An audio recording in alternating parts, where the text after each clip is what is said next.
Hey guys, a lot of you guys have been wanting to see me do a thrift store makeover, so here we are. My first ever thrift store makeover, using something I got off eBay. Now, technically I know that's not a thrift store, but before you start rage quitting, let me just say that I did go to a thrift store. 2 of them actually. All they had were some clothes, some candle holders, and some lampshades. I just wasn't too inspired by any of it. And I didn't feel like wasting any more money on gas, so I hopped onto eBay instead. And that's where the horrors began.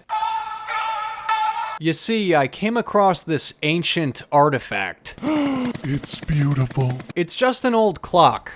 Not much to it. It's funny how people still keep clocks around when no one really uses them ever since phones were invented. You would think since demand for these things has gone down that they'd be cheap, but no. It was $8.99. Just kill me. Doesn't sound too bad to you? Well, this glorified sundial actually cost me about $20 with shipping. Yay.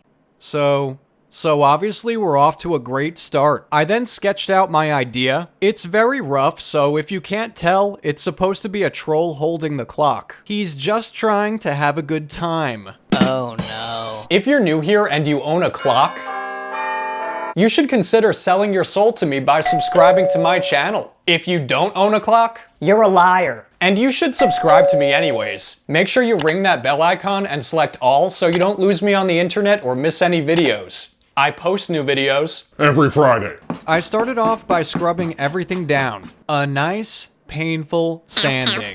This is just going to help the paint and epoxy sculpt stick to the surface better.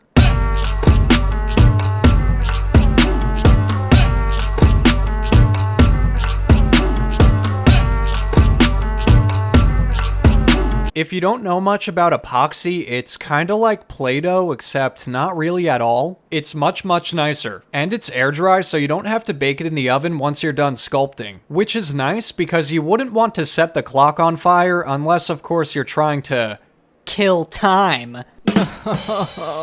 okay, that's annoying, I need to stop. So this is pretty simple. It's plain, very ordinary looking, and maybe your grandpa likes it like this, but I thought it could use a makeover. The first thing I sculpted were some hands for my guy to hold his clock. They're looking pretty basic right now, but I'll go in with some more details later on. The body of the clock, the wood part, actually it's not really wood, it's more like a fake plastic. I definitely think $20 for this was a ripoff. I really hate paying for shipping, but what's done is done. Anyways, like I was saying, the body of the clock is going to be his shirt or coat.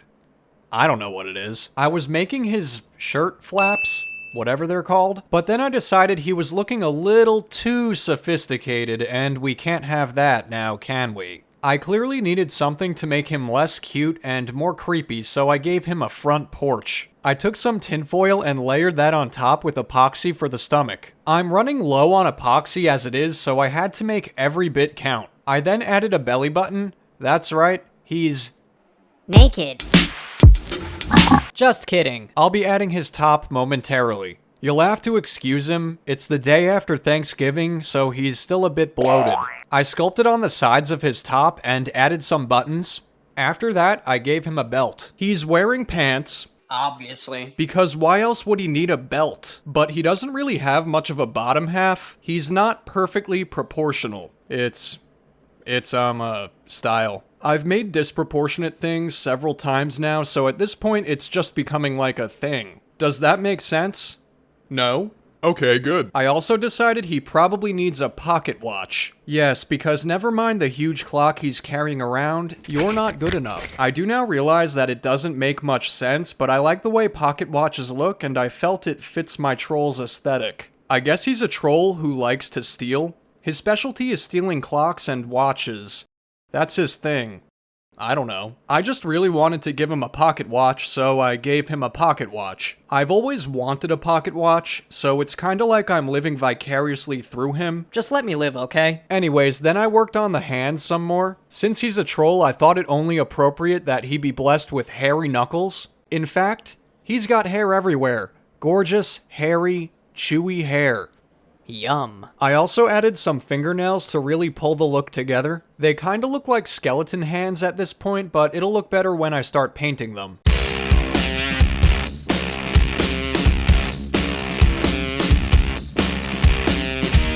I drilled 2 holes in the bottom. The pain may look excessive, but it was fun and mostly necessary. You'll see why in a little bit. Moving on, I made some big feet, which normally would mean he also has big shoes. But he doesn't, because trolls don't normally wear shoes. Typically, they walk around barefoot all their lives. His toes may look a little spread out. If you never wore shoes, your feet would look a lot more like his. That's because toes naturally want to spread out, but wearing shoes brings your toes closer together. So I stuck some bamboo skewers in his feet and wrapped them in clay for the legs. Then I went in and added some more details to the feet, some toenails and hair.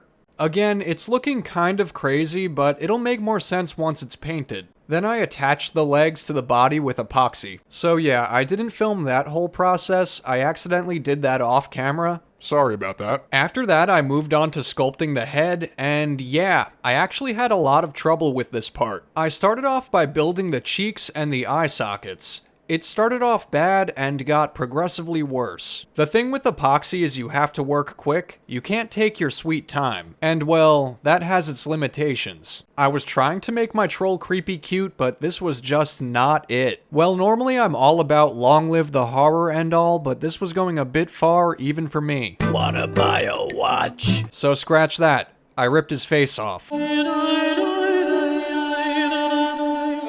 I'm starting over with polymer clay. That way it won't harden until I bake it, and I can spend more time making my troll look exactly the way I want. I was determined to make this look a lot better than the atrocity I had just attempted. I worked on giving him some chubby cheeks again. My girlfriend also has chubby cheeks, and I think that's cute, so that's kinda why I give a lot of my characters chubby cheeks. That's really cheesy, but yeah, I like her face. Plus it makes them look kinda cartoony, which I also like. I thought about giving him a hypnotizing look like the one on the magic changing painting, but ultimately I settled on a worried, open mouth kind of look. Kinda like he just got caught stealing a clock. And since every inch of him is already carpeted in hair, I didn't want his head to feel left out, so I added a full head of poofy hair on top. I've seen a lot of trolls whose hair like sticks straight up, kinda like it's been electrocuted.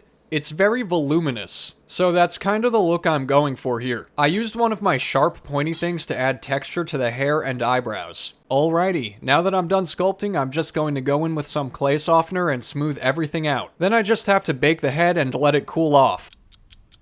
After attaching the head to the body, I topped the troll off with a collar. Later, I changed it to a bow tie because I thought it was fitting and it made even less sense. Now, it's time to paint.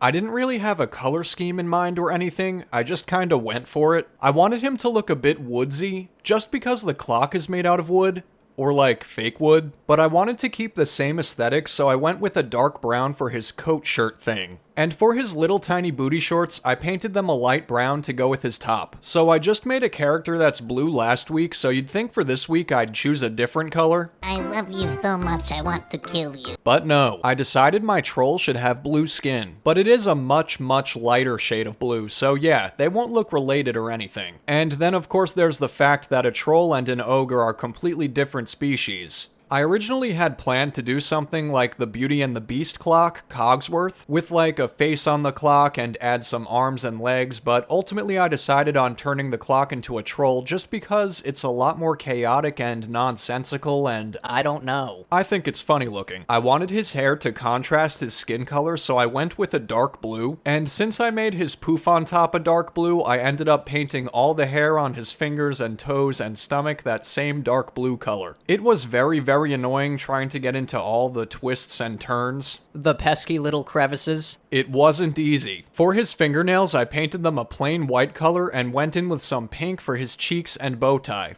I then painted on some details to make him look a little more realistic and cartoony. Then I just did some more touch-ups off camera. Oh yeah, and let's pop the battery back in. The original clock was kinda plain, outdated. I think it definitely has more of a personality now. It's interesting looking. If you want to see more interesting looking things, click on the top right. If you yourself are an interesting looking thing, click on the bottom left.